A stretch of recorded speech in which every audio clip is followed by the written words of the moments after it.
Hey guys, Bread God Gaming here. Hope you're having a good day. Today I'll be playing tall in Japan to create the strongest commanders to maximize my combat advantage. We're going to play with the default game rules except increase conquerors, and conquerors get the Scourge of the Gods modifier just to make battles more challenging. We're going to be playing as the Kokushi of Echigo in 867, so let's get started here. So my goals are going to be I want to become Shogun as fast as I can. I want to make a culture geared for strong commanders, and I want a genetics program to breed the strongest commanders and knights. So my first goal is to become Shogun. Currently my guy is the Ritsurio administrative government. So my first step is I need to establish the Soryo fief in order to become Soryo government. The first requirement is I need a domicile in my own county and a large mansion. Currently I actually don't even have a manor, and that's because I'm not the head of this house. So first I'm going to create a cadet branch and we'll become the head of a new noble family. And now we do have a manor. I need this mansion to become a large mansion, so that's where my gold is going to go first. I also need to make sure to move this manor, so I'll use this 20 gold to move my manor to my county. And I can't have a direct descendant who is a governor. So currently my second son is a governor, and while you can right click him and you can go down to candidacy to force his retirement, if we take a look at our son and look at his title, you'll see that our first son is actually a candidate, so that would still make it impossible to take this decision. So I'm actually going to take the decision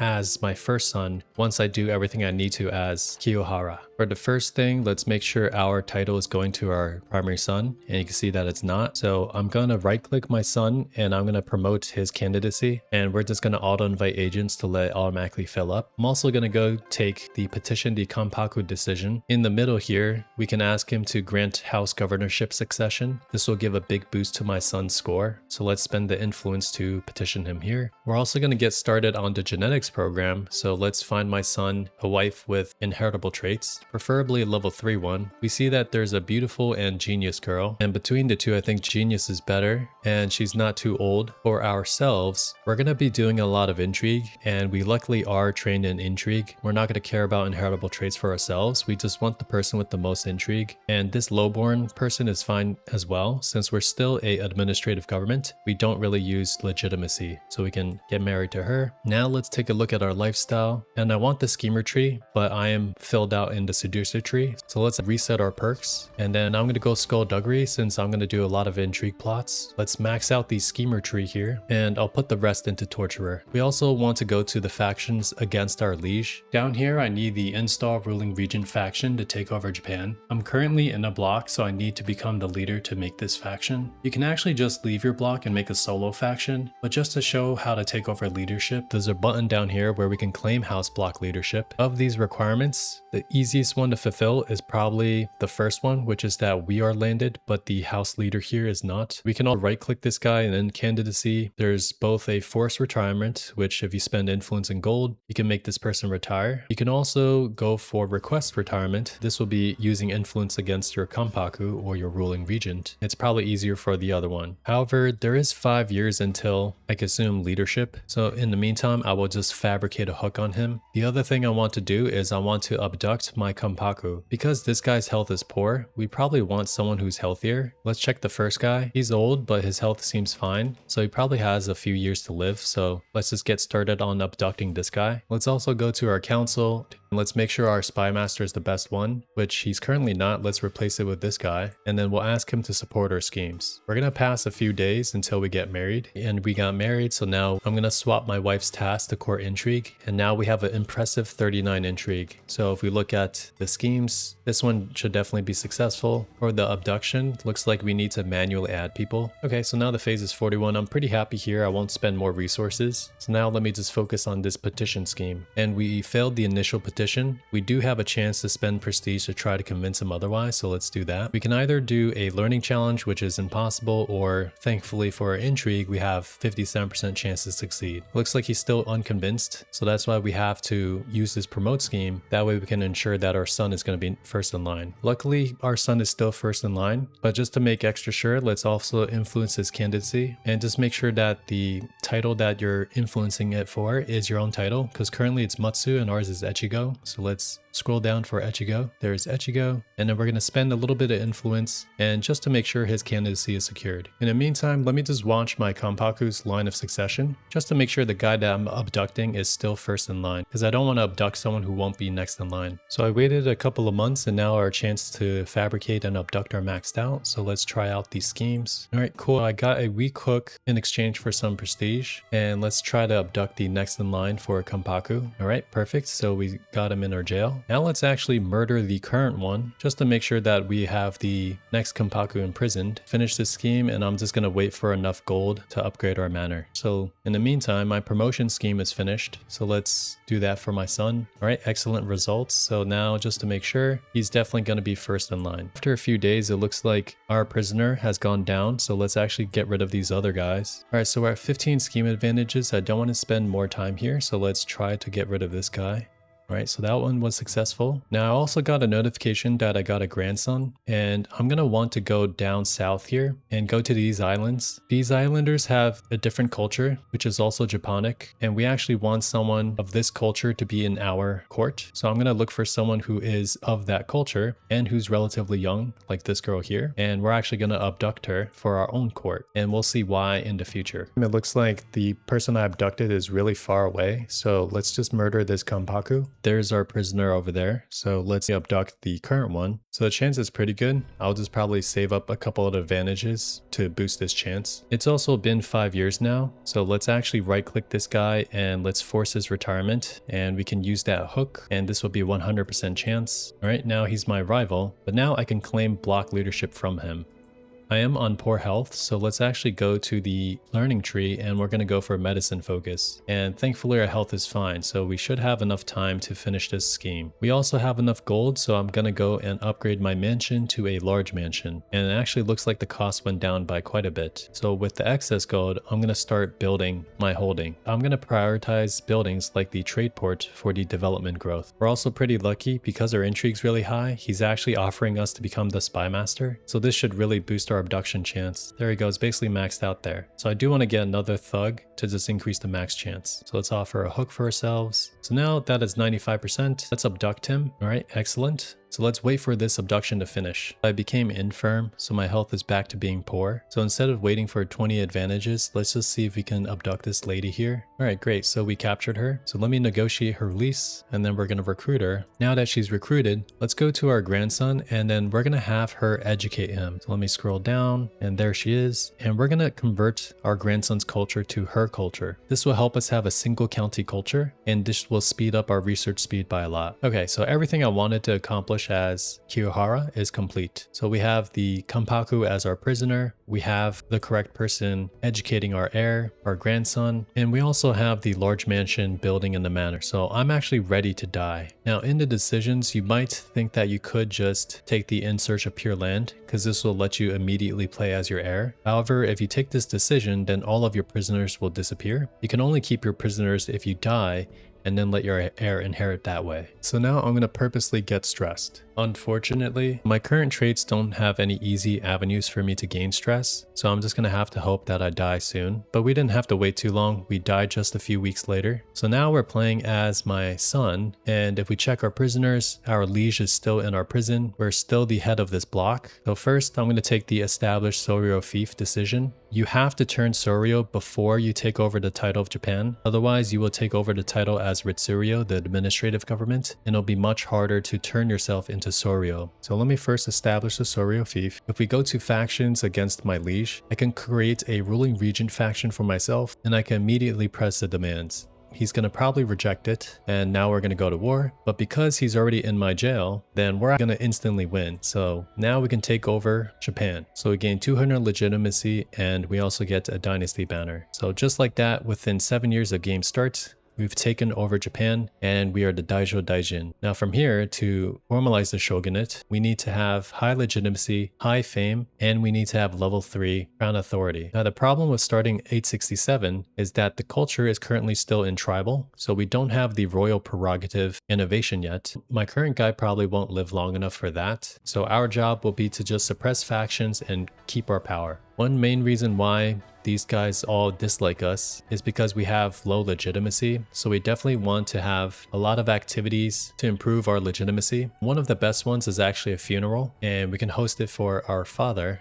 And we can also increase the options to increase our legitimacy gain. And so once we get enough gold, I'm going to host this funeral. The other thing to do is in the royal court, we're going to go to our artifacts and just make sure it's all filled out. We're also going to go to court grandeur, and we want to make sure we're not below the required level, which is level 4. I usually go for the lodgings amenities, and I'll just max this out. I like this because it reduces stress gain, you get better artifacts, and guests are more likely to join your schemes. Holding court's also pretty nice. You trade some prestige for legitimacy. So this event's pretty nice because we got some piety and we got an artifact. And at the end of it, we get some legitimacy. Now for this artifact, 0.6 piety a month is not too crazy. So I'm actually going to destroy it just so I get the gold. And whatever piety I do have, I'm actually going to go to our military and we're going to create as many warrior monks as we can. Thanks to our Japanese culture, we have the warrior monks tradition. And this lets you recruit these special monks that cost piety to recruit and maintain. So these guys are very useful because I don't have to spend my gold. For my lifestyle, we're going to go for scholarship focus just so we increase the development growth of our county as much as possible. Currently, it's only at 6 development. I'm also going to need my steward to increase the development of the county of Echigo. If we take a look at our block, this block will definitely be disbanded. And that's because if you just look at someone, we are a different government type than any of these houses. So over a couple of months, this block's going to be dissolved. Because all these houses are in a block, they're basically allied to me, so they're not going to be able to join factions. So we're going to just keep our eye on factions once this block disappears. Let's also get a tutor for my children and a wet nurse. So I have enough gold for the funeral, so let's host this event. Alright, now is a good amount of legitimacy and piety gain. I actually want to swap my religion. Currently, I am Yokohara, which is a Buddhist faith, but we eventually want to create a custom Shugendo faith. The reason why is if we look at the holy sites, all the holy sites are in Japan, and we get increased cultural fascination progress, and there's better development growth in mountains, versus for Yokohara, the holy site only one's in Japan, and the rest are all over the place. So it's a lot safer to go on pilgrimages for Shugendo as well. So let's convert. Unfortunately, only a few of our vassals will convert. Let's check the holy site of at least the cultural fascination person, like this lady here. Let's see if she will convert, and she will refuse, so I'll have to do that later. In the meantime, let's spam some pilgrimages so we can get that piety and build our warrior monks. For the pilgrimage intent, I'd like to go for altruism because this also gives some piety. For our learning perks, we're going to just go for scholar. I'm not going to bother with whole of body because I actually want to die on time so that my son can inherit when he's about 16. So our block disbanded, so I might see some factions soon. Alright, I already maxed out one regiment of monks, so we can create another one. When you do have the prestige, you can also petition the Tenno, and you can try to curry prestige. And usually you can get the renown and prestige without paying anything, but this time I do have to pay a little bit, so the gold's actually not worth it this time. You'll get a lot of these faction notifications, they're gonna just spaz out, but I won't do anything until one of them can almost get to the ultimatum. For the domicile, we're gonna want to get the rice plot for development growth, the family brewery for development growth. This is also only available if our attribute is prosperity. I also like the tea plot. For one of the upgrades, the medicine house gives learning and plague resistance, which I like. I also like personal workshop because it makes buildings just build much faster, and I usually build this one first. And also has upgrades that do the same thing. And lastly, I like the private garden. This gives some income and also has the fruit orchard, which also gives more development growth. In the large mansion as well, for the upgrades, there's also a personal builder, and this also makes buildings in here cheaper and also take shorter. Eventually, we're going to want like the trophy room for marshal. For our lifestyle, we're going to go for the inspector tree, so we can go for inspection activities, and this will increase the development. Although we could go stewardship for centralization, our current capital is actually in Heiankyo, and we actually want the development to happen in our personal holding here. So let's just go for internal affairs. And it's been a couple of years and no faction's been actually strong enough to challenge us. I was actually hoping for a faction example, but since I didn't have one, I just want to let you know that if you join a block, then you basically get all of these guys as allies, and these allies can't join factions. So that's probably the easiest way to get rid of factions. The other usual stuff would be to, if you have extra heirs, just marry them off. Thankfully, we can save these daughters for marriages into the royal family. We're going to want to have our daughters marry. He's not going to accept matrilineal, but that's okay with us because to get renown, your family member needs to help produce a child who's part of the royal dynasty. If it was a matrilineal marriage with my daughter,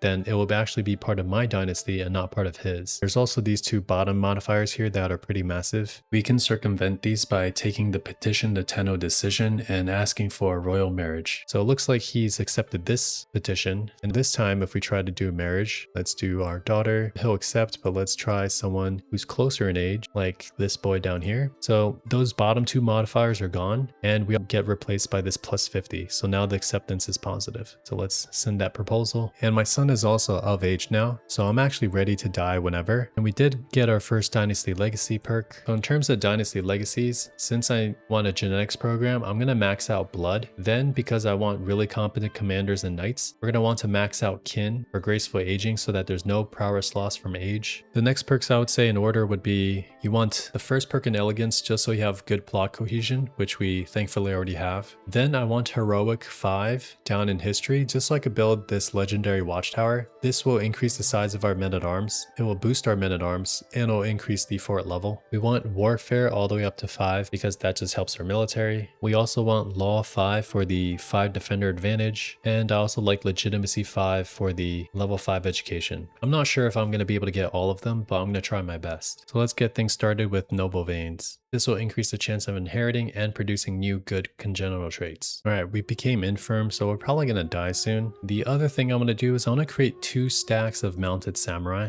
and I want them to be separate stacks. Because you'll see that for our son's culture, once we do convert, there's no fragile peace tradition, so I can't create new regiments, but I can increase existing ones. Right, so we died, and now we're playing as our son. So we're only 19 years old, and let's first get started on getting ourselves married to someone with good traits. Since we do use legitimacy now, we can't really marry these lowborn, otherwise we will suffer a big penalty. So let's maybe marry one of these 2 girls. We do have an heir, although she is going to be married to this royal son. So we do have to make sure we get an heir before we die. To make sure that we don't just get randomly murdered, I'm going to redouble the guards, and let's go to our council and just make sure he's disrupting schemes. So this guy clearly doesn't like us. Thankfully we have a friend here, which means he won't join hostile schemes against us, so let's put him there. Now that I'm playing as my son with this different culture, let's actually use our steward to promote the culture in Echigo. This will take 6 years. Next, I'm going to want to diverge my culture, and I'm going to change it to stoic.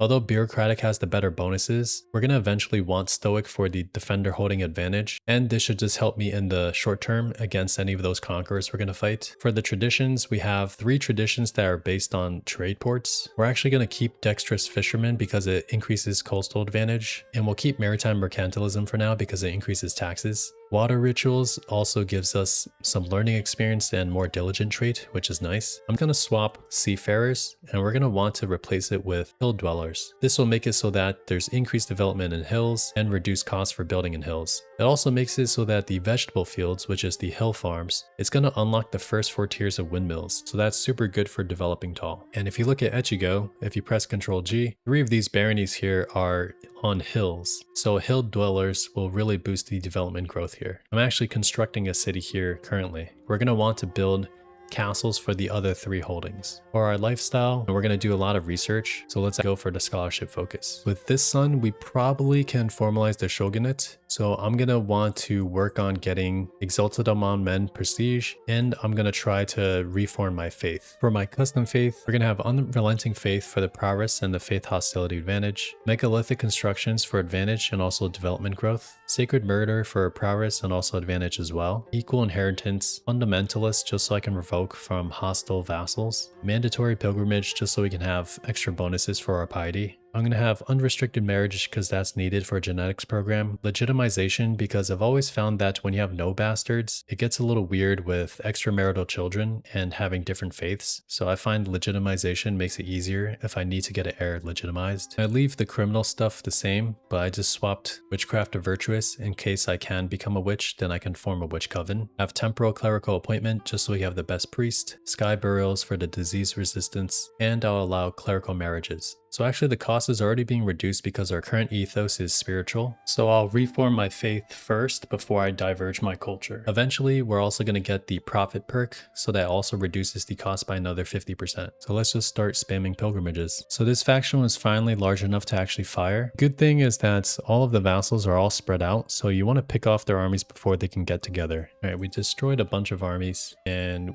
we might be able to defend in the hills here. So it looks like we probably don't have enough men. I'm gonna have to hire some mercenaries. And you know what's weird is our total soldiers is only 2,900. But the weird thing is that the special building here is supposed to give us 2,000 levies. Like it says we have almost 1,000 versus if you look in our domain, it says down here that we should have around 3,000. We're probably going to lose that battle, but we can just maybe retreat and then regroup. So it looks like he's chasing us. So let's look for a mountain somewhere like over here. And it looks like he's scared of us in the mountains. So we'll let our guys replenish a bit and then we'll just pick away at him slowly. So even though I've lost like 2 battles right now, you can see his numbers are dwindling because of attrition while we're always reinforcing. And then I'll just wait until there's, only a few months left and then I'm going to attack him again. And eventually we have enough advantage and men that we finally crushed him. So now we're going to go in chasing mode. And you can see they spread out everywhere. So we want to destroy these stacks before they can regroup. So like this stack right here, we can capture them, stack wipe that. So now all those men are dead. And it looks like there's going to be some battles here we can take before they get together. So all his men are spread out everywhere and they're all just trickling in and they're just going to be destroyed. Great. And before I forget, in the middle of the war, our steward has converted this county to our culture. So now you can see that there's some pieces of culture down here, but we have one here and we're actually head of the culture. We want to be able to diverge this and I need 4,000 prestige. So after this war is over, I'm going to work on getting enough prestige. All right, so we're just stack wiping armies now. All right, cool. And we won that war. So now everyone here is going to be imprisoned. So let me span some humps for the prestige. And also in between, I'm going to span some pilgrimages for the piety. It's 900. So in about 17 years, this culture will progress to early medieval, and then we can start really researching royal prerogative. Although I'm hoping that once we diverge our culture, the progress should be a little faster because the average development is 0.35. But if you look at development, ours is 14 and these guys are like 4 and 5. So this 17-year progress should become faster once I can diverge it. Unfortunately, my sister died recently, but that does mean we can host a funeral, and that's a massive amount of piety gain, so not the worst loss. Right, so we got enough piety, and now I'm going to create my new faith. And a good amount of vassals will convert, so that's nice. I am now missing a court priest, so what I'll do is I'll go and find a guest, maybe like this guy. He's healthier, and then I will convert him to my religion, and then now he should show up there soon. All right, and there you go, he shows up there. So now we actually have a priest, although he's kind of bad. Okay, so I've gotten enough prestige, so now we're going to diverge our culture and just make sure that we switched seafarers for hill dwellers. So we're going to divert our culture now. Unfortunately, the culture didn't change here, so I'm going to have to use my steward to swap the culture. So another 3-year delay. But in the meantime, I do want maybe 6,000 more prestige because I do want to add fragile peace as a tradition here. You'll see that this Japanese culture does not have it versus Yamato culture does have fragile peace. So we do need to add it back. And it looks like there's another ruling region faction that might fire soon. And a lot of these guys are part of the faction purely because it's the house block leader. So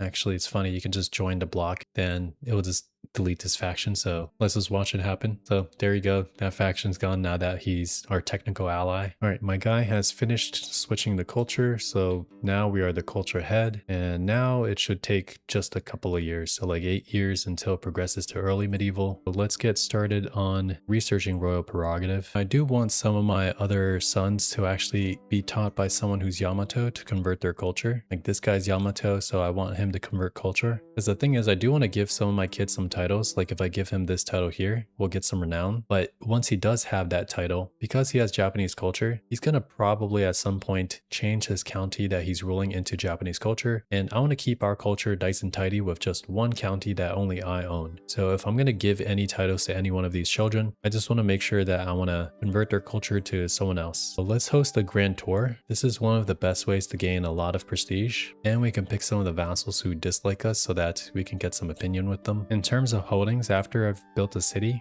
I'm going to first build a castle in Sato because it actually has this gold mine here, which you can actually visit in Japan, and it's really cool. But this will give us a lot of gold. All right, and I got enough prestige, so now I can add back fragile peace. So this will take 5 years to do. Checking our progress, there's just 3 more years until we can get to early medieval. Okay, so actually this son adopted that culture early, so let's actually grant him some of those titles. So it looks like there's a bunch of titles here, so let's just give those to him. And you'll see that we get renown. All right, we entered early medieval era. So if we take a look at our progress, now it's 37 years. Another thing I could do in the meantime is I could visit the Silk Road, and I'm going to want to get these specific innovations. Dragon kilns are nice because this is a duchy building that would give taxes and also development in your capital. It's pretty rare to get flat development, so this is particularly strong. Next is block printing for development growth. Capitulation for taxes in hills, mountains, and even mines. Revoking reduces men-at-arms recruitment and gives more bonuses for blacksmith, which we're going to have a lot. Grenades for 5 defender holding advantage. Double entry bookkeeping for more domain taxes. And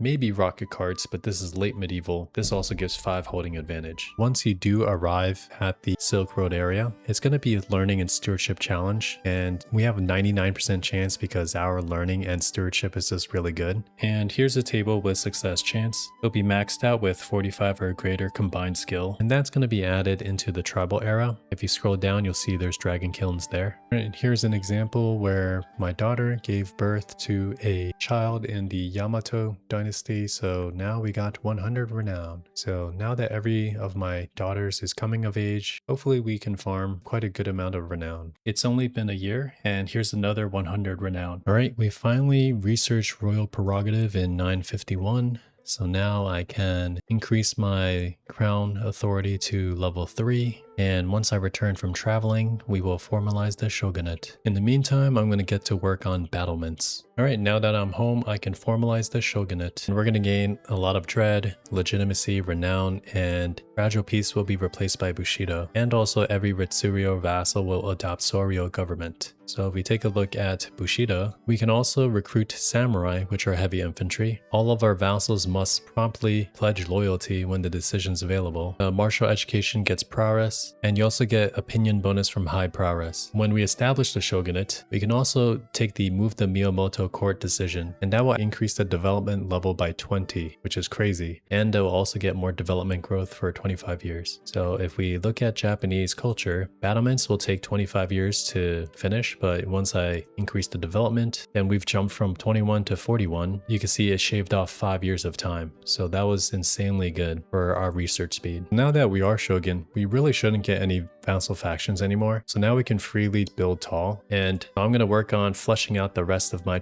culture. It also looks like a new Chinese emperor has ascended the throne. Keep your eye out for this special decision. So this is a tribute mission where we can pay our tribute to the new emperor of China, and this can actually gain fascination progress. So I would definitely spam this as much as you can. Before I take that decision, let me first go to the realm. Now that we are the shogunate, we can go to imperial policy and we can actually go imperial pacification. So this is the only imperial policy that will allow the declaration of external wars. Otherwise, right now, we actually can't really declare war. You can see that although we have some casus belli, it says that Japan cannot declare external wars unless the policy is imperial pacification. So let's go and swap to imperial pacification. Now I can conquer this part of Korea, so I can hybridize for its castle keeper tradition. So now that I have a war declared for Korea, let me kowtow to the Chinese emperor, and we're going to give him a gold tribute. The amount of tribute doesn't seem to affect success, so let's go with the smallest one. Once we've arrived to the imperial court, there's me bowing to him. The challenges use your highest skill, and the max chance can vary based on the chart. You can either go for the artifact, you can discover a new innovation or gain fascination progress, or you can get this little modifier for your capital. So when we click this one, the next choice is we can either become a celestial tributary or we choose not to bend the knee. When we succeed, it'll gain 5% progress, sometimes towards your fascination, but sometimes towards a random research. In this case, it was randomly quilted armor, but you can just keep spamming this basically and just keep getting progress. We're back here bowing down again, and it looks like we got 5% more progress to quilted armor, so maybe we'll be done just by bowing to him. So I don't know if they'll add a cooldown to this tribute mission, but the only limiting factor is how fast you can go to the capital of China and back to your capital. So in this case, you might want to have a really good caravan master, maybe even a master of horse for travel speed, and if you have really high stewardship, that also boosts your travel speed. Another thing I'm going to do is I'm going to create the duchy title for Echigo, and we're actually going to move the capital to Ulanoma here, and then I'm going to go to decisions. We can relocate the de jure capital of the duchy duchy. So currently it's located over here. So there is no duchy building in my holding, but I can relocate this to the jure capital. So if we make it so, then this holding over here loses the duchy building, but now Noma has gained that building. And so I have access to these duchy buildings now. Eventually when battlements is researched, I'll go for dragon guilds next, and that way I can build the building in here. For now, I will put a great megalith for the development growth and for the renown. Otherwise, I'm going to continue conquering Korea, and in between, I'm going to also do some research with the Chinese emperor. And looks like he is attacking us for the kingdom we're trying to gain here. So we're going to need to increase our troop sizes. We're going to need them to replenish. There's his armies, and let's see, probably defend over here. Looks like he caught one of our armies by itself, or a lot of our armies. Unfortunately, looks like we got stack wiped over there. So I don't know if we can win this one. He has a lot of men. Yeah, he's just got too many counters. All of our guys are getting countered by heavy cavalry and archer cavalry. So we lost that one. We'll come back for it. All right, we discovered battlements. So now we can upgrade our castles to level 2. And this will give more taxes and more damage to our troops. And it will also allow us to upgrade some of our buildings even more. Next, we can do manorialism, or the economic buildings. And we're basically gonna finish this by just bowing down. There I am, prostrated before him. Looks like someone murdered me, so one of my vassals. Of course, he's a fearless villain, so now we are playing our son. Thanks to my high prowess, you can see that my subjects, they have plus 34 respect for my high prowess, so that's quite a lot of opinion gain. So currently no factions at all. All right, round 2 with the Chinese emperor here. He wants these titles here. You can see, although his numbers look smaller, he's got a lot of men-at-arms. Good thing this time I did join a block, so all of my block allies have joined me, so we should have a decent amount of men-at-arms as well. Hopefully everyone can gather and we can just kind of defend this area. So let's get onto like one of these castles and let's just raise ourselves here and hope our allies come in time. I'm just gonna split my army so they can stay supplied, and we're just gonna wait. Here they come. All right, they're gonna finish in 5 months. That's longer than I expected it to be. Let's head on over there. That's probably his vanguard that we can wipe out. Okay, so we smashed that army pretty easily. Wonder where the rest of his army is. Oh, there it is. All right, so we're gonna quickly head over there. We're gonna walk into him. If we go this way, it doesn't. So if we went this way, we'd walked into him. Here, let's maybe walk over to our castle. And over here, it looks like we're defending a river crossing, so we need all of our guys to come in. I don't know if that's gonna be enough, but let's see how it goes. We really need you guys to join any minute now. Nope. Okay. Then now they're just gonna lose by themselves. Okay, and they got stack wiped, so good job. Yeah, now that's his main army. You can see they're blitzing through everything. And unfortunately for myself, I'm only getting plus 16 because my tradition is not completed yet. And he's gonna capture this before we can defeat him, so my best bet is just chill here. Maybe he still has to get the rest of these titles, so he'll probably have to fight us eventually. Well, he's probably coming to fight us. Yep. All right, so I'm gonna zoom in and wait for him to lock in the movement. I can't really see the movement, so I'll just pass a few days. It's like this arrow over here, and then let us rally here, and then I'm not that rich right now, so I can only afford one set, maybe two. We'll just buy these, but I don't want to go into debt. So let's see if that's the best commander, and then we'll just have to wait and see. All right, this doesn't look too hot for us. So our best bet is to just run around and just do the usual play of whittle him away. So we'll retreat early. But yeah, look, he already conquered these territories. Kind of crazy how fast conquerors are. All right, I am also a man now. Wonder if we are competent. Clearly we're not, because we're not even on that list. Oh yeah, our marshal's terrible. Okay, some of our allies are coming back at least. Our food supply is not doing too hot. There's not much I could do except wait here. Good thing we're in the mountains and the allies are coming in. It says we might win defending river crossing and mountains. Yeah, I guess he believes he can definitely win. Yeah, we don't really have that much advantage over him, although for some reason our advantages all disappeared. Here we go. So the roll was kind of bad, I guess. We might be able to hold out. We'll have to see. All right, that one's pretty lucky. Let's quickly grab this army before he can regroup. So we've successfully whittled away a bit. We do want these titles here, however, because they have the high supply, and that's critical for our troops to resupply. We are going broke though, so that's not good. He's gonna arrive sooner than we can siege this down, unfortunately. Nope, yeah, can't siege it away. All right, so we lost that one again. Unfortunate. He has a ton of horse archers that countered the heavy infantry, so we're not ready yet. So we finally researched quilted armor thanks to another tribute mission to the guy that keeps taking Korea away from me. Current tribute missions are now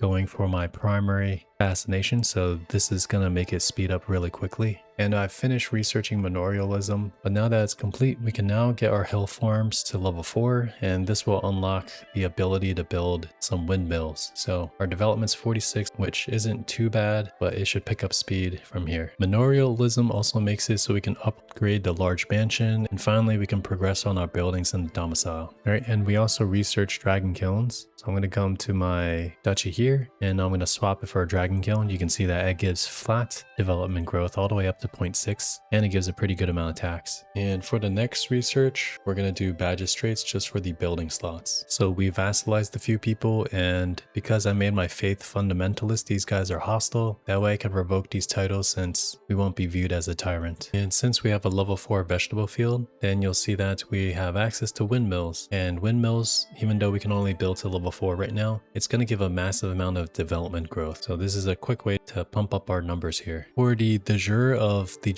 Empire of Japan, the northern part of Honshu over here is actually not part of jure Japan. So that's why when you look at these vassals and you modify their contract, they're going to only be paying half the amount of taxes because we're not rightful liege. So I actually got my chancellor to integrate the title, and this will make it so that the jure drift is just a little bit faster. It's also finally time to add another tradition, so we're going for stalwart defenders. This will give up to +10 advantage, and we get more gold and faster defensive wars. And we actually got declared on for Korea again, and that also reminds me, so the accolades I do want to get are vanguards. So we have heavy infantry size and reduced maintenance. Blade master for the knight effectiveness. Tactician for the martial experience and martial. Mentor so we can get 2 more knights and some prowess. And huntsmaster for extra hunter XP, which also gives prowess and health. And then if I can get the last legacy perk here, the house paragon accolade is also pretty good for renown. The secondary attribute doesn't matter too much. Just pick ones that are useful to you. And unfortunately, I couldn't win. Let's take a look. Wow, this guy is huge. I'm surprised he's not trying to become Genghis Khan, because his faith is not correct. It looks like Iberia finally got destroyed. It did last for 122 years though, so that's pretty impressive. Now I can almost get all of this Korean kingdom. And actually what I just realized is you can actually use this tribute mission to progress towards the high medieval era innovations, even though this will take 55 years, and you can see there's a massive penalty since it's the next era. This is just a flat 5% progress, which is pretty crazy. All right, the year is 1050, and so now we're progressing to the high medieval era. And you can see it's only going to take 2 years because we are still 1 county culture, and our development is at 80. And before I even got to 1050, I'm already at 60% thanks to just going to the Chinese emperor and bowing for knowledge. And I am almost at graceful aging, but there's a lot more that I want to finish. And the renown cost is getting really high. I could probably just spend some tyranny and just revoke someone's title. And when they decline, everyone will join, so I can redistribute the titles to my family. So there's like 76 vassals who are opposing me, and that's perfect because that's a lot of titles I can revoke. Okay, so we did win the war, and we captured a lot of vassals, so a lot of titles I can revoke. And now I'm just gonna slowly banish everyone after I've revoked their titles. I could get all their gold and if they have artifacts. And now I can grant out those titles for massive renown. Okay, we got a pure-blooded son. He's missing the Herculean line of traits, but that's okay. If we get a pure-blooded daughter, then it would definitely produce even better children. It's also finally time to add another tradition, so we're going to do formation fighting experts, mainly so we can build the barracks line of building a little bit earlier, because I won't have too much time to research when Genghis Khan comes. It also increases archer damage, which we might use some crossbows. I was keeping an eye out for pure-blooded characters, and one of our dynasty members is not only pure-blooded but also beautiful and robust. So she'll be the perfect wife for my son and heir, who's beautiful, intelligent, and also pure-blooded. So let's quickly get her married to my son. And although they're related, there's a 0% chance of inbreeding because both of them are pure-blooded. This is going to reduce your inbreeding by 50% per trait. Alright, so it's been long enough. We can now reform one more tradition. So I'm going to replace water rituals, and we're going to do stand and fight. This is going to give us 8 defender advantage advantage and also 20% toughness for our heavy infantry since these two stack. Once this is complete, then I'm going to finally form a hybrid culture so we can also get castle keepers. This will give 5 defender holding advantage per holding level. And since we got cranes early, we can upgrade our manor to the max level. That also means I could upgrade the brewery to the max level, and then I'll be able to change my aspiration to strength so then I can construct a private armory, and this will give us some more martial. I have to first max out the brewery since once you change your aspiration, you can't upgrade any of these buildings anymore. Thanks to just bowing to the Chinese emperor, it's only 1147 and we've already researched Coronations, which is crazy. I think it's a good time to now hybridize with the Korean culture here. It looks like one of my vassals actually already hybridized, so that's pretty good for them because they've unlocked all these high medieval technologies. For me, we need to form a hybrid culture. We're gonna keep Stoic for the defender advantage. I'm gonna swap the language to Korean just so we can have equal martial custom. For the traditions, we're gonna keep stalwart defenders for advantage, stand and fight for an advantage, formation fighting for the counter efficiency and archer damage, hill dwellers because hill farms gives a lot of advantage as well, castle keepers so we get 5 defender advantage per holding level, dexterous fishermen for the coastal advantage and to give men at arm toughness, and finally Bushido so we can keep recruiting samurai, and for the big RS opinion bonus. So that's all 7 of these. Alright, this will probably be our last heir before we have to face Genghis Khan. So my previous shogun, I got him to live to 123 years and we were able to conquer a pretty good amount of area.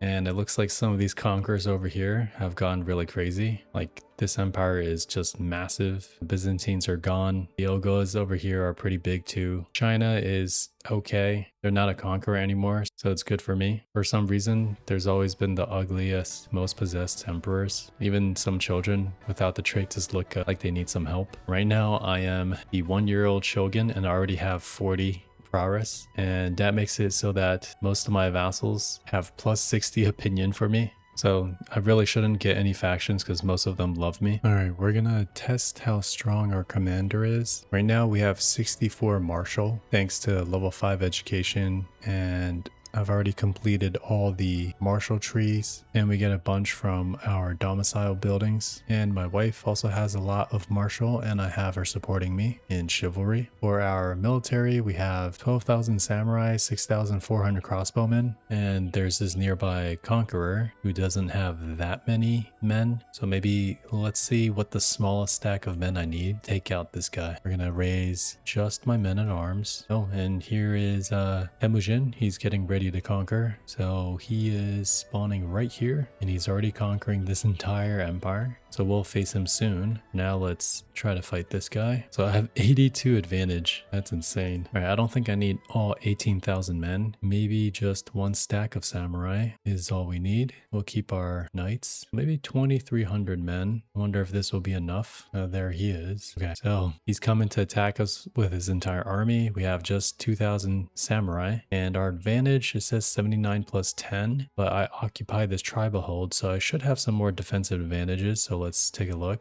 Okay, so once everyone's here, he unfortunately has a minus 30 from disembark, but we have 128 total advantage because we have a bunch of these traditions like stalwart defenders. We have the coastal advantage from dexterous fishermen. We have stand and fight. We have inherited tactics from the martial legacy. We have our domicile. So we have 91 or 86 now advantage, and that's 430% extra damage. So with just 2,000 samurai, we were able to just wipe him out. So I'm excited to see how well we perform against Genghis Khan. Unfortunately, China exploded, so I can't really test any other neighbors. For now, let me piece this and then I'll wait for Genghis Khan to come to me. We're also almost late medieval, so I should be able to get like plate armor to get some more toughness on my heavy infantry. I can now also add the last tradition we're gonna have. We can either get only the strong, which boosts your knights and the damage of your men at arms, although it does reduce their size, or we could do like warriors by merit, and it makes it so that all your knights get the aspiring blade master trait more often. I think we'll try out only the strong this time. Unfortunately, it will take 25 years, so I don't know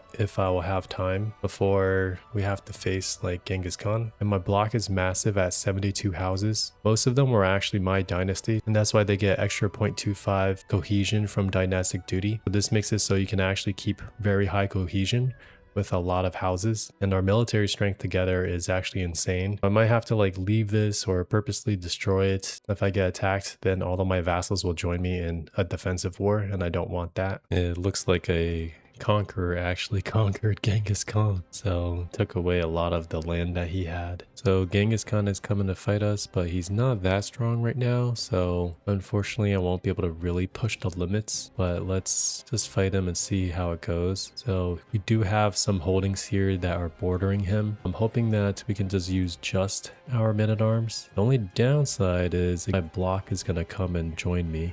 What I'll do is I'm going to first raise maybe some mercenaries here, and these guys are just going to distract my vassals. So like I'll just put them all over the place, and maybe like somewhere in Korea and also up here. This way, if my vassals do join me, then maybe they'll just stop by wherever these armies are. And then I'm going to just actually raise my men-at-arms right here. Actually, I could upgrade this as well. So let's raise my men-at-arms there. All right, so let's see where he raises his armies. Yeah, you see our block joined this, so I don't think he's gonna win, but you can see they're flocking over to where I raised those troops. So hopefully they don't join me to actually fight them. We have a lot of men down here as well. So I probably also need to raise maybe some peasants over here. So hopefully they'll just stack up here instead of actually coming on over. All right, here comes some of the Great Khan's army, although it looks like he's running past me to go over there. I'm also busy getting married right now, so I can't do myself. We'll see if he wants to fight these 1,000 samurai here. For now, I will just put maybe this girl. You'll see that we get 68 advantage just for being here. It looks like he's just ignoring me for some reason. I'm not sure where he's going. All right, maybe he's coming to fight. There he is. I think he is coming to fight. I don't want that many samurai though, so maybe I think 1,100 men is enough. Hopefully I can move these guys off, and let's put ourselves. And unfortunately, he's facing our full stack, so he's definitely going to get wiped. I'm just curious how much advantage we'll have. But yeah, we have plus 77 advantage, so that's almost 400% extra damage. Oh, he kind of just got wiped over there. Okay, well, we have just 1,000 men here, although I am going to have some allies here. Maybe I could split the army in half. Nope, that's the smallest that stack can be. Okay, we have 300% extra damage. We're facing Temujin himself, so our advantage is only 58, so we have 300% damage. And it looks like that 1,000 men is not enough. You can see that our samurai are being countered by the horse archers, so we're only doing 10% damage. So unfortunately, I probably have to blend in maybe like 1,000 or 2,000 archers. So yeah, once our extra 5,000 samurai come, then it's just a no-brainer. Well, we do have a battle with 5,000 men here, but I don't think he's gonna win here either. We're isolated from our allies, but yeah, we have 100 advantage here, and we're just fighting on this regular level 1 castle. Yeah, so we just stack wiped him as well, and he's gonna have to pay us 38,000 gold. We also got an event to become a conqueror. I wonder if I should conquer the world myself and then fight myself. That might be a little too tough, so let's just decline being a conqueror. And since he's so broke, let me send his money back. All right, now that I've bailed him out, hopefully he can continue growing in strength. Otherwise, I might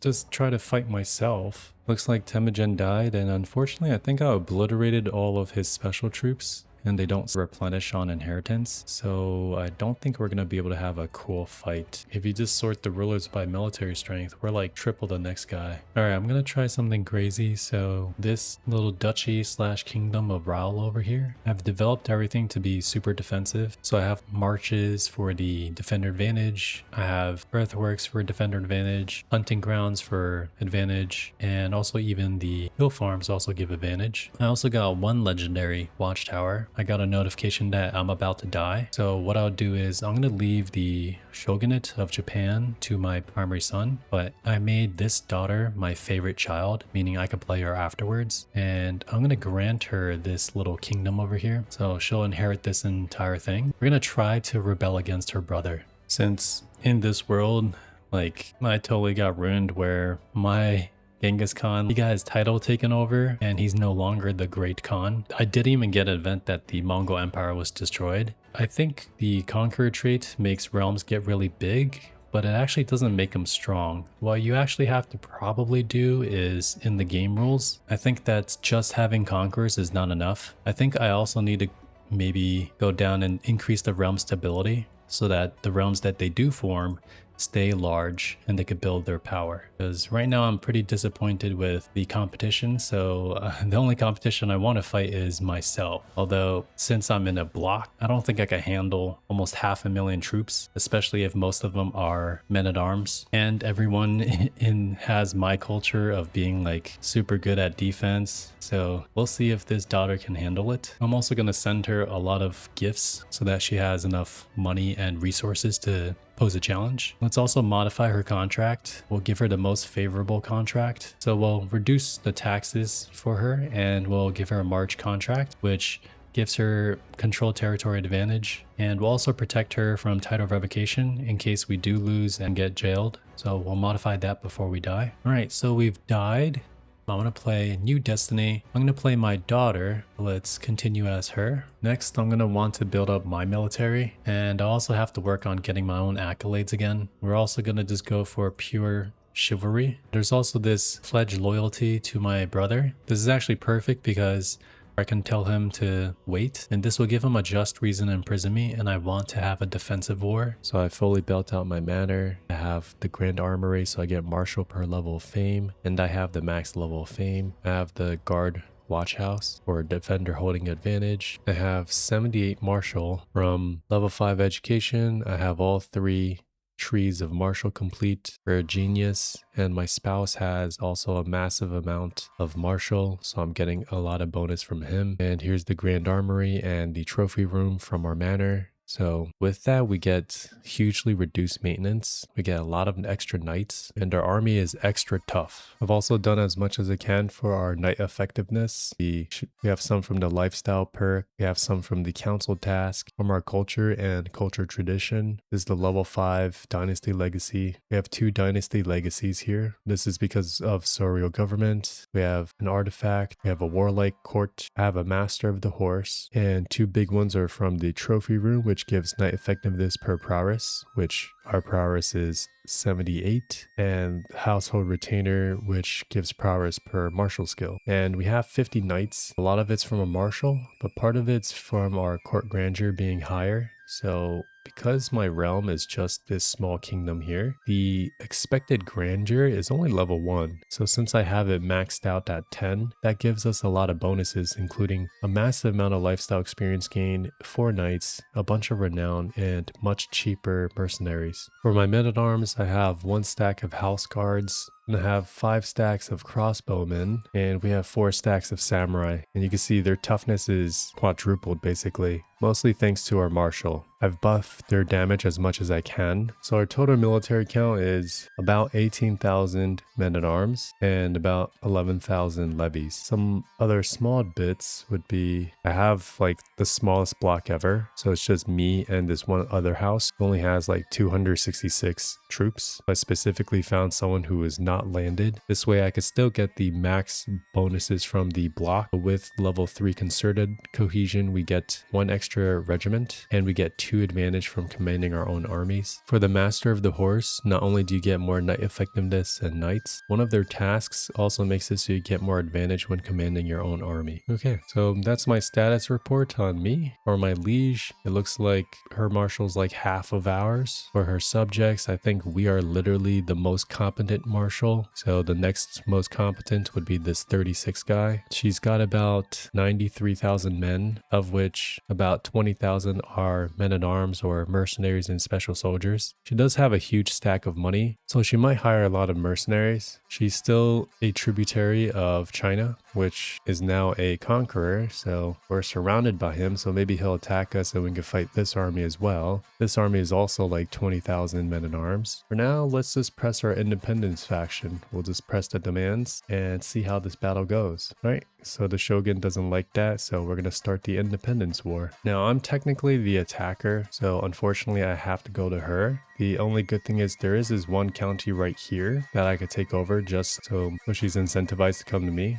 So let's raise everything and then let's see if she'll come. So our advantage is 106. That's crazy. I'm going to split off all the levies and they can just kind of like chill over here. Let's take this one little title and then we'll see where she goes. All right. And with our siege engines, it just takes like 2 days to finish that. So now we could chill in our capital and hopefully she'll come. And if she doesn't come, I could go to her. But it's funny because you can see our advantage is 93 plus 106, which is insane. There she comes with her whole stack. So we're just going to wait, or she's going to go back. I see I have territory over here as well. Looks like this is one of my vassals maybe. Yeah, it looks like that was my vassal. I was wondering why she was flying all the way back. All right, now is she coming? And in the middle somehow I was called to be a regent. That doesn't make any sense. Yeah, I'm her regent. Interesting. Anyways, she's coming now, so I'm going to slow down time a bit. I wonder if she'll siege this or just attack me straight on. Okay, I think she's attacking me straight on. Unfortunately, she is going to trickle in, so I might crush each of these armies individually. So maybe to make it a little more fair, I wonder, can we just fight her with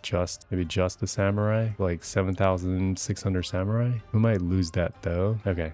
We're stuck fighting with just our full army, so we can see that our advantage is 229 in our favor. In addition to the crazy traditions that we have down here, like with stalwart defenders stand and fight, we get plus 20 from castle keepers, we get plus 16 from the hill fort building, 16 from the hunting grounds, and another 18 from the apple orchard or the hill farms. And then here's like grenades from the Silk Road innovation. So our damage is increased by 1100%, which is insane. So basically our army size of 18,000 is effectively fighting like an army of 180,000 men at arms. All right, well, that army was totally wiped a little too easily. Let's see if we can just do just the samurai. Nope. All right, I think unfortunately my men can't get out of there in time. But yeah, we have 200 advantage over people. And I even got graceful aging to give me one more marshal. So we are at 80 marshal. All right, so let's take out this army here. Maybe, so this army has 18,000 men. Maybe I could just fight with like one stack of samurai. Maybe that'll be enough. And although it thinks we have 95 plus 2 advantage, our advantage should be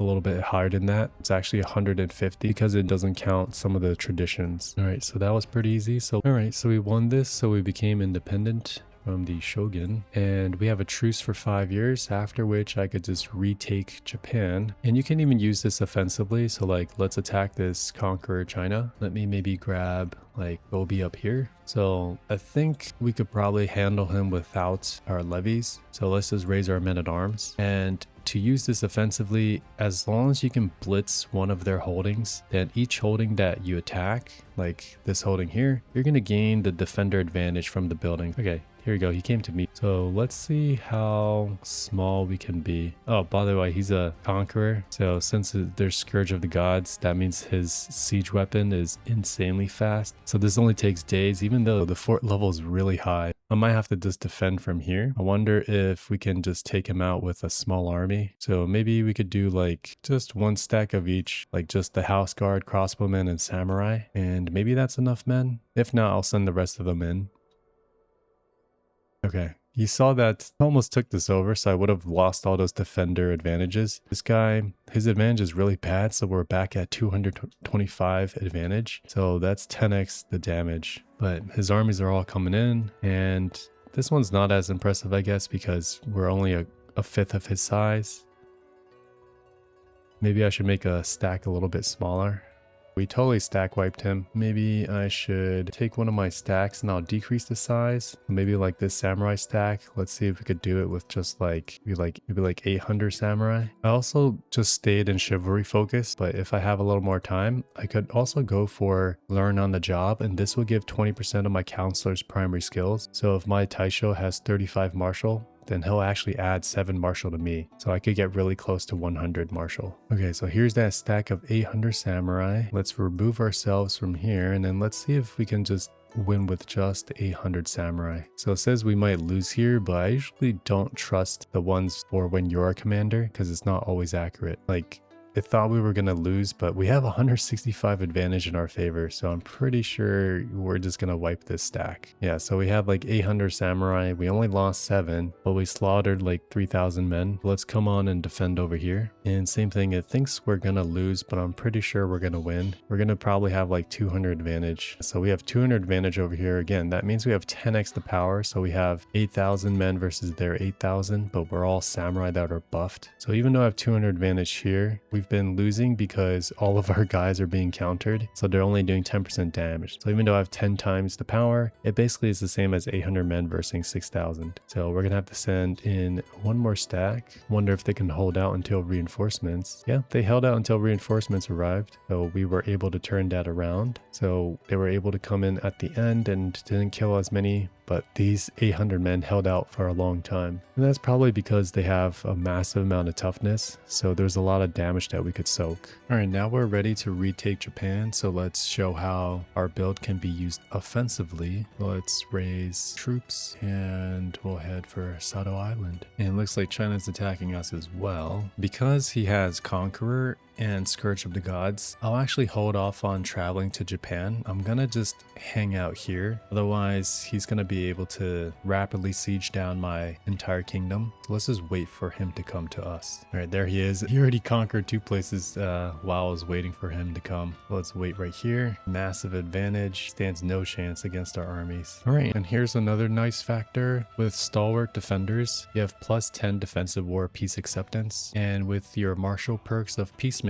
there's also another plus 10 peace acceptance. So I only have 83% war score. That's enough for me to demand my victory. So he's going to pay us a lot of gold. And this means we can now go take over Japan. All right, here comes his army. Unfortunately, I think I'd crush him too fast. Let's see what's the minimum size we can get away with. Let's maybe take off a stack of each. Maybe 10,000 men-at-arms is enough. So we'll have this 22,000 stack run away and we'll just take over this title here in 16 days. This stack is defending in the hills with no one commanding. So what I could do is remove myself and just have myself teleport to here. And now we're gonna win. So it's 89 plus 5. And then we'll have this stack just finish conquering the county. And let's see how this battle plays out. Our troops are only being countered by 30%. Same with our crossbowmen. And we have 65 advantage. So we have about 2.5 times the damage. Let's see how it plays out. Okay, we just crushed them. And also, we didn't even have any of our knights. All of our knights are sitting in this army over here. So now we've captured this. That means we control the entire holding. Now if I go back to fight, we should have 10x advantage. Let's see if we can handle it with just these men-at-arms. Might not be enough men, but we'll see. It says we might win. You can see our advantage is now 89 plus 58.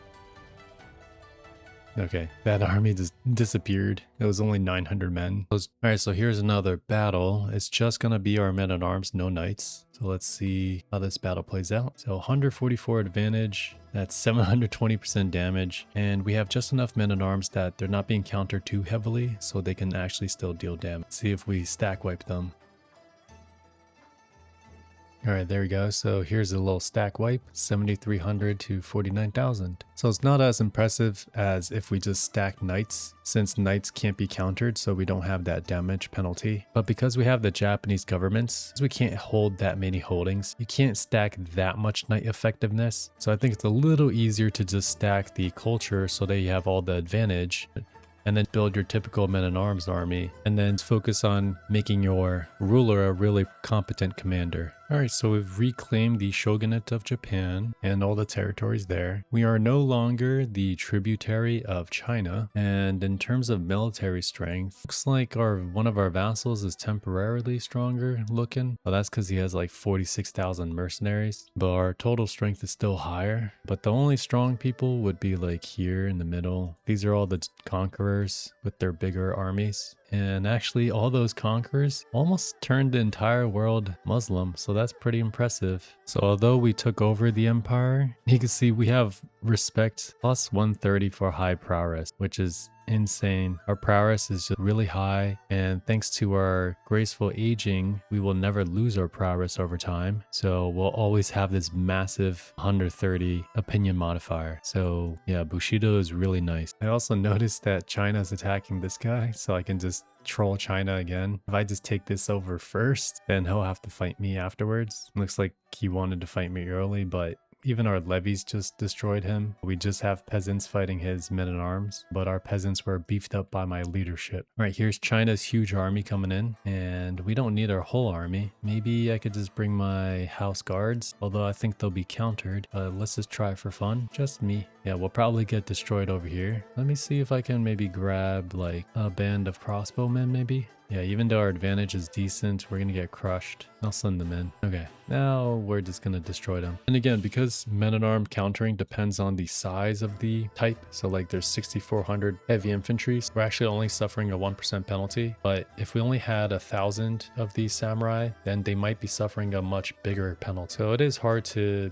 make an impressive smaller army fight a larger army. Versus with the knights, because they don't have counters, you can have crazy things like 3 men taking out 100,000. Okay, I think that's a good point to end the video. I just wanted to showcase how stacking advantage can look like. If I wasn't rushing to build my culture, I could also have just slowly converted Yamato culture. That way every single inch of Japan would be impenetrable with huge amounts of defender advantage. But I think this is already good enough. But yeah, if you liked this video, please subscribe and give a like. It helps me tremendously, so thank you so much. Thanks again from Bread God, and have a good day.